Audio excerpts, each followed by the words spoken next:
കടമൊക്കെ വാങ്ങുന്നത് ഇപ്പൊ സിമ്പിളാണ്. ഷെഫിക്ക എന്തേ ഒരു 5 റോളാക്കാനുണ്ടാവും. ചിക്കൻ റോളല്ല, ഒരു 5 റോളാക്കാനുണ്ടാവും.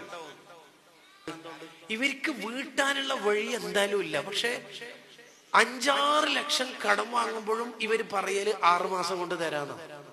എന്റെ ചങ്ങായി, ഞാൻ 100 കണക്കിന് ആളോട് കടം വാങ്ങി നിന്നോട് വാങ്ങി കുടുങ്ങിപ്പോയല്ലോ മോനെ. ഞാൻ നാട്ടിൽ തന്നെ ഉണ്ടടോ മുങ്ങുന്നൊന്നും. ഈ പറയുന്ന ഈ വർത്താനം കേട്ടാൽ ഇയാൾ അങ്ങോട്ടാ കൊടുത്തിന്. കരാറ് ലംഘിക്കുക, വാക്ക് ലംഘിക്കുക എന്നൊക്കെ പറയുന്നത് ഖിയാമത്ത് നാളിന്റെ അടയാളം കൂടിയാ.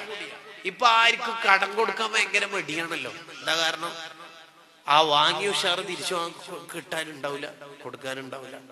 എത്ര ഇഷ്ടക്കാരായ സുഹൃത്തുക്കളാണെങ്കിലും കടം ചോദിക്കാനും മടിയായി, കൊടുക്കാനും മടിയായി. വീട്ടാനുള്ള വഴി കാണാതെ കടം വാങ്ങാൻ പറ്റുമോ ഇസ്ലാമില്? കടക്കാരനായിരിക്കെ, അവധി ഇറങ്ങിയ കടമായിരിക്കെ അയാൾ യാത്ര പോകാൻ പറ്റുമോ ഇസ്ലാമില്? ഒരാള് മരണപ്പെട്ടാൽ നബി സല്ലല്ലാഹു അലൈഹി വസല്ലം തങ്ങൾ ആ മയ്യത്തിന്റെ അടുത്തുനിന്ന് ചോദിക്കല് ഇയാള് കള്ളുടിച്ചിനോ, ഇയാള് മറ്റെന്തെങ്കിലും തെറ്റ് ചെയ്തിനോ എന്നൊന്നും ചോദിക്കൂല. തങ്ങൾ ചോദിക്കല് ഹൽ അലൈഹി ദൈനുൻ, ഇയാൾക്ക് കടമുണ്ടോ എന്ന് ചോദിക്കും. ഉണ്ടാ? നിങ്ങൾ തന്നെ നിസ്കരിച്ചു.